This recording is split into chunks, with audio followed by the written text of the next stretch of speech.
It is my privilege to enclose to you Part 1 of the Master Key System. Would you bring into your life more power, get the power consciousness, more health, get the health consciousness, more happiness, get the happiness consciousness. Live the spirit of these things until they become yours by right. It will then become impossible to keep them from you. The things of the world are fluid to a power within man by which he rules them. You need not acquire this power. You already have it. But you want to understand it. You want to use it. You want to control it. You want to impregnate yourself with it so that you can go forward and carry the world before you. Day by day, as you go on and on, as you gain momentum, as your inspiration deepens, as your plans crystallize, as you gain understanding, you will come to realize that this world is no dead pile of stones and timber, but that it is a living thing. It is made up of the beating hearts of humanity. It is a thing of life and beauty. It is evident that it requires understanding to work with material of this description. But those who come into this understanding are inspired by a new light, a new force. They gain confidence and greater power each day. They realize their hopes and their dreams come true. Life has a deeper, fuller, clearer meaning than ever before. And now, Part 1. That much gathers more is true on every plane of existence, and that loss leads to greater loss is equally true. Mind is creative, and conditions, environment, and all experiences in life are the result of our habitual or predominant mental attitude. The attitude of mind necessarily depends upon what we think. Therefore, the secret of all power, all achievement, and all possession depends upon our method of thinking. This is true because we must be before we can do, and we can do only to the extent which we are, and what we are depends upon what we think. We cannot express powers that we do not possess. The only way by which we may secure possession of power is to become conscious of power, and we can never become conscious of power until we learn that all power is from within. There is a world within, a world of thought and feeling and power, of light and life and beauty, and although invisible, its forces are mighty. The world within is governed by mind.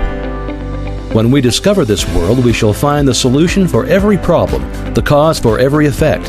And since the world within is subject to our control, all laws of power and possession are also within our control. The world without is a reflection of the world within. What appears without is what has been found within.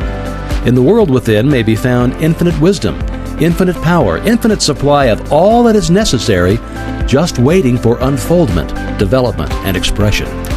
If we recognize these potentialities in the world within, they will take form in the world without.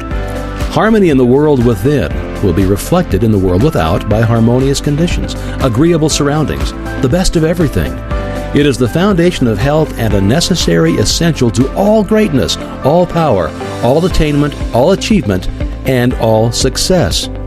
Harmony in the world within means the ability to control our thoughts and to determine for ourselves how any experience is to affect us.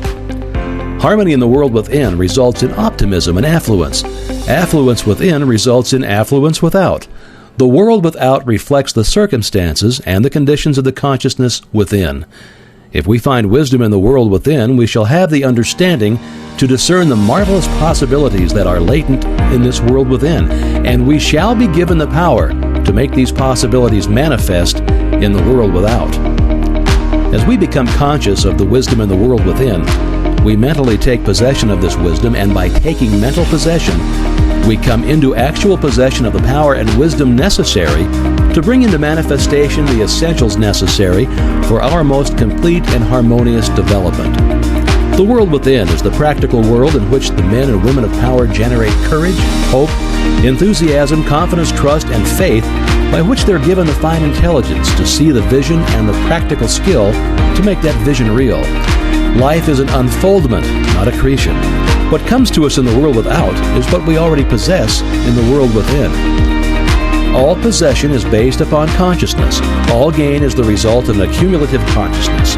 All loss is the result of a scattering consciousness. Mental efficiency is contingent upon harmony. Discord means confusion. Therefore, he who would acquire power must be in harmony with natural law. We are related to the world without by the objective mind. The brain is the organ of the mind, and the cerebrospinal system of nerves puts us in conscious communication with every part of the body. The system of nerves responds to every sensation of light, heat, odor, sound, and taste. Now, when this mind thinks correctly, when it understands the truth, when the thoughts sent through the cerebrospinal nervous system to the body are constructive, these sensations are pleasant and harmonious.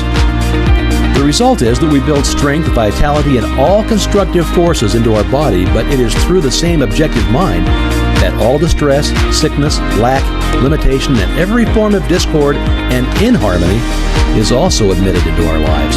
It is therefore through the objective mind, by wrong thinking, that we are related to all destructive forces. We are related to the world within by the subconscious mind. The solar plexus is the organ of this mind. The sympathetic system of nerves presides over all subjective sensations like joy, fear, love, emotion, respiration, imagination, and all other subconscious phenomena. It is through the subconscious that we are connected with the universal mind and brought into relation with the infinite constructive forces of the universe.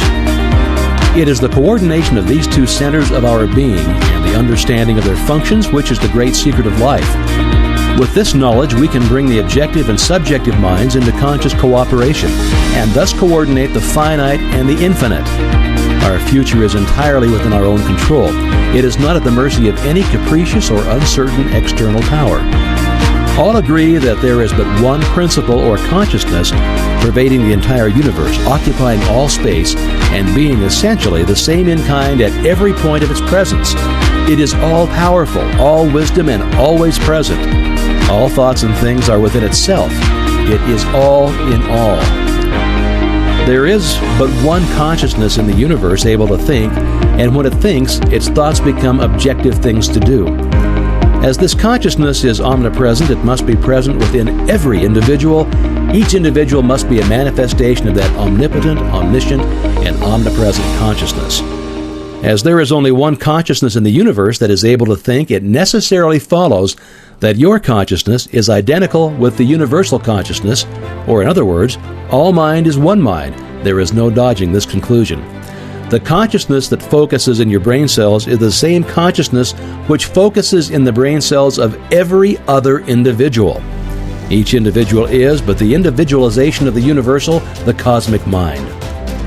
The universal mind is static or potential energy. It simply is. It can manifest only through the individual, and the individual can manifest only through the universal. They are one. The ability of the individual